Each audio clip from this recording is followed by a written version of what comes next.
Hey, well, Alan here again, and I haven't forgotten about everybody. It's been quiet for the last day or so, but I have been far from inactive, and I wanted to be able to share a couple things with you that that have come up that Ian and I have been talking about, and the first of these is that we've been talking about the majors, the all the large companies that are the household names, the Shell, the Exxon, the Chevron, the BP, and so on, and well, of course Total are in that mix too.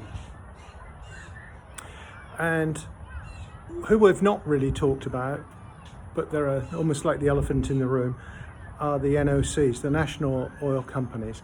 So it's going to be, I won't say impossible, but it's going to be of the utmost challenge to have a real strive by the majors to be able to move towards a circular economy and to become energy companies, knowing that they're the NOCs that produce by far the vast bulk of hydrocarbons today, operating without necessarily any sincere motivation to becoming energy companies or any realistic dent in achieving a circular economy.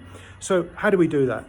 Well, what we have to do is we have to have a level playing field, don't we? We have to have a level playing field. What that means is this is where the politicians come in, the people who set the laws, the rules, the policies, and that means we have to have an equalising carbon tax, which is based on a whole life cost.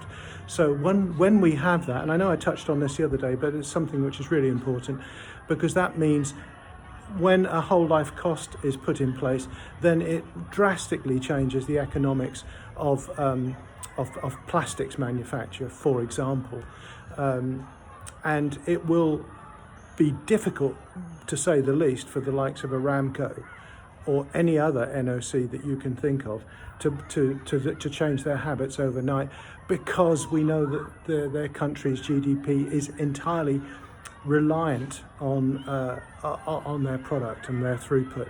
But they change they must, and so they will be brought into this, and it comes down to having that level playing field. So that's important, and we'll talk more about that, and we'll write more about it too, in a more substantive way than yours truly spouting off about it. By the way, if anybody doubts my credentials, I am, in case anybody recognises it, I am wearing an LNG 15, I think it is, teeshirt from Doha 2004, I think it might have been, when I was there. So I am the old hydrocarbons are sort of passing through been passing through my veins for many years. The other thing, and it's not out there, but it's on a different level.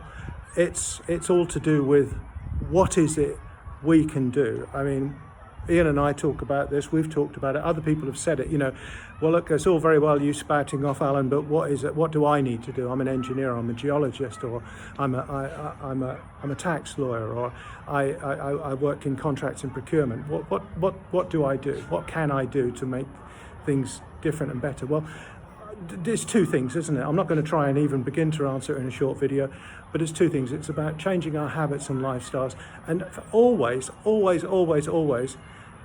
thinking about what we do in our actions about creating this circular economy, and to be able to help our organizations become the energy companies and then the support services that we provide.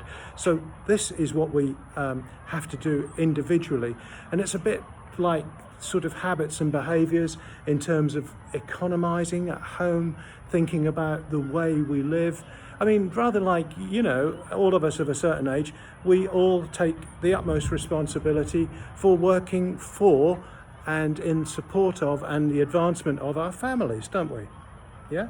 So just think of this in a similar vein.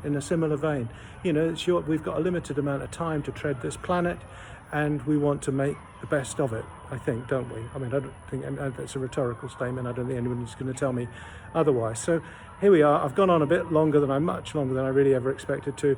I'm going to sign off for today. We're going to come up with more stuff, and you know, keep smiling and keep the comments coming, guys. Thank you.